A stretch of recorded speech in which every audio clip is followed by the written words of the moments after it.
Good morning, Goinkans. I welcome you all back to the class of Grade 5 Computers. We are studying the lesson Evolution of Computers, and in the previous video we have learned the various kind of computers which existed in the older times.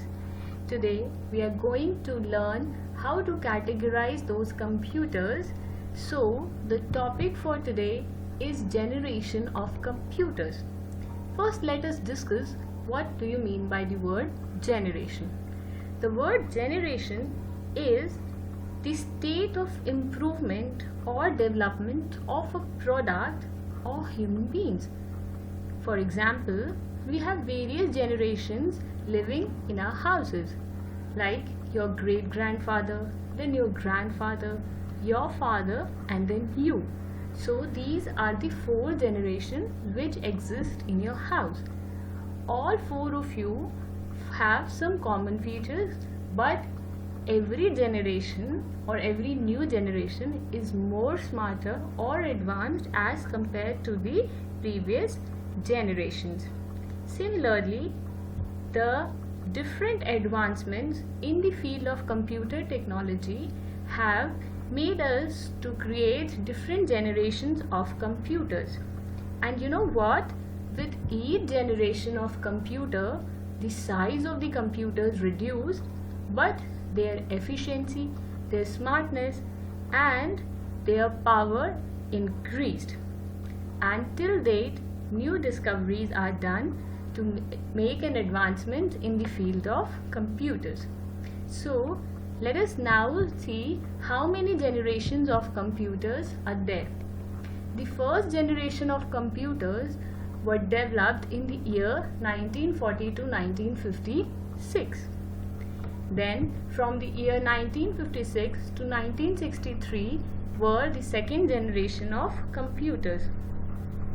The third generation of computers existed from the year 1964 to the year 1971. Then the computers which were developed from the years 1972 till today are called the 4th generation of computers. And finally, the last category of computers which we are using and will be using in the future are called the 5th generation of computers. Now students, I'll tell you in detail about each generation. So, the first generation of computers were developed using the vacuum tubes for circuit, that is, the processing was done using the vacuum tubes, and the storage, that means all the instructions that we give to the computer were stored on the magnetic drums. Now these vacuum tubes, they are glass sealed tubes and they were huge in size. A sample of the vacuum tube is shown in the picture. They were huge in size and they required lot of space to be stored. In fact, they took the space of an entire room. And the instructions given to these computers were in machine language. See here, you already have studied these computers, yes? You studied the ENIAC, you studied UNIVAC, EDSAC, EDVAC. All of these computers which we've covered in the previous video, they are all first generation computers. Now, as I said, these computers, they worked on machine language. You know, computer is a machine and it understands only one language, which is machine language. That means the language of zeros and ones. All the data given to the computer is stored in the form of zeros and ones.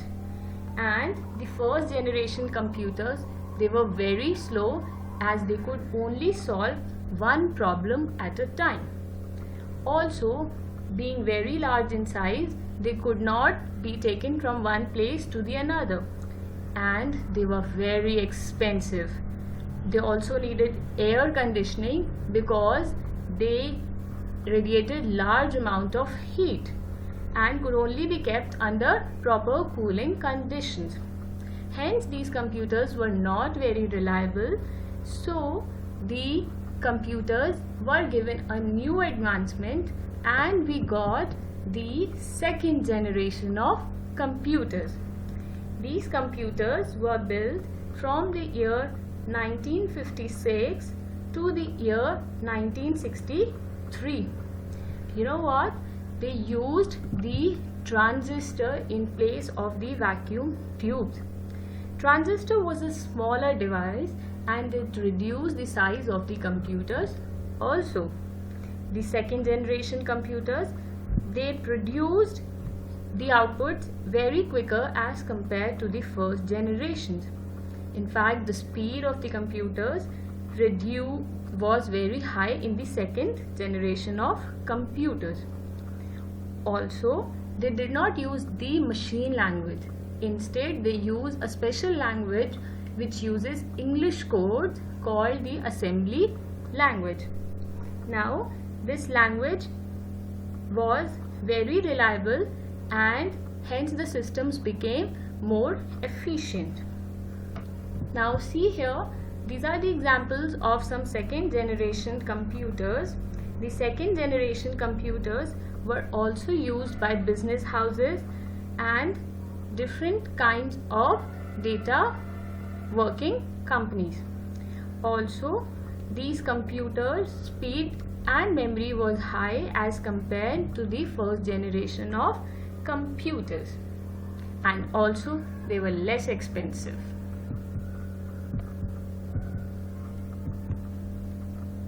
Coming on to a new generation, the third generation, which is the generation existing from the year 1964 to 1971.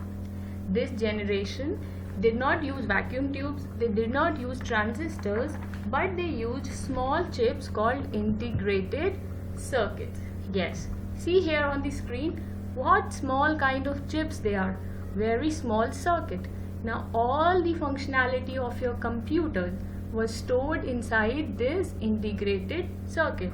Now when the chip is so small, the size of the system, the size of the computer also reduced. Thus these computers gave a new era to they were a new innovation in the field of computers. They were faster, they were efficient and more reliable as per the first and second generation. And they used the operating system. Just like you have the Android operating system, Windows or the iOS operating systems.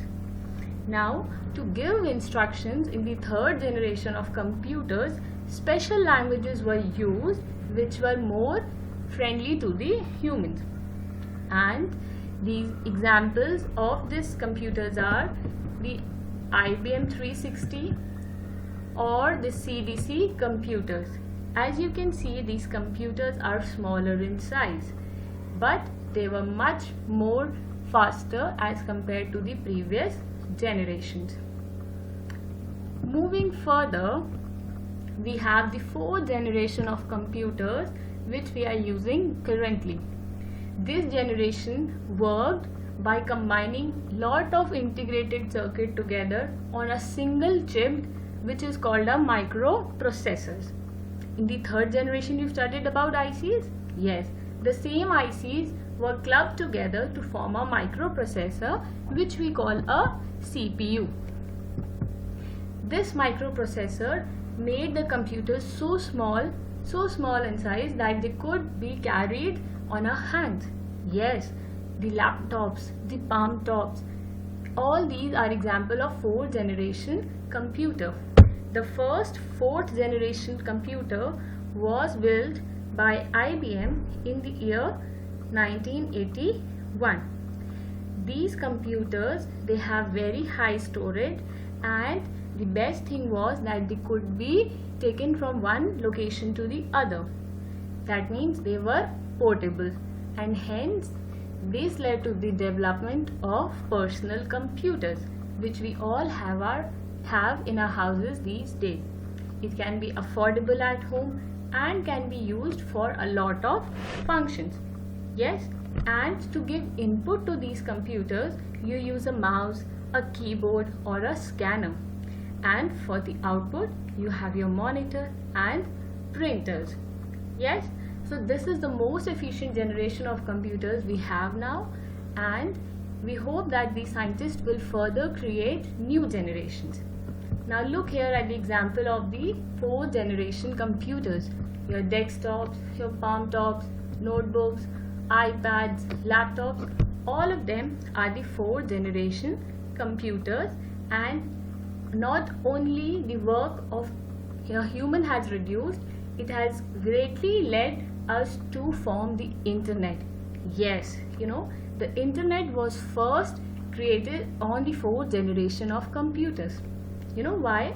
Because these computers were so small, so they could be connected together to form a network, and hence this led to the development of internet, which we all cannot stay without today. Yes, we are connected only because of this internet. So this is the most efficient computer we have today. Now we'll talk about the last generation of computers, which is the 5th generation. This computer will be based on artificial intelligence. You know what artificial intelligence means? Computers having human-like intelligence. Just like we can do our work on our own, we can feel, we can think, we can decide for ourselves. Similarly, these computers will have human-like behavior. That means they can recognize faces, voices, and they will have the capacity to think on their own. The examples are robots. And you know what? There are many places where the robots are being currently used. In countries like China and Japan, they have robots which are working in restaurants. Yes, instead of waiters, they have restaurants working on the basis of these robots. And these robots or the artificial intelligence computers, they want to develop a computer which can respond to the natural language. That means if you give an instruction, it will do all the work on our own and is able to decide on its own.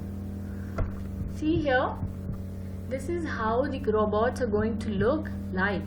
See, they can do all the work like humans. And now I'm going to show you the picture of a person who has developed a very famous robot called the Jarvis. Yes, I know you all have seen the Jarvis in the movie Avengers Endgame. You know what? It was made by this person whose name is Mark Zuckerberg. He is also the owner of Facebook. He has his own robot called Jarvis, which he has developed with lot of hard work. So friends and students, take use of technology and learn how to use the technology in the best possible way. Here I end the generations of computer video, and I hope that you're going to watch the video and learn from it. At the end, remember, you use the latest technology and please do not step out of your home. We'll provide you with all that you need, and this technology is going to keep you safe and it is going to keep me and you connected. Thank you, students. Have a good day.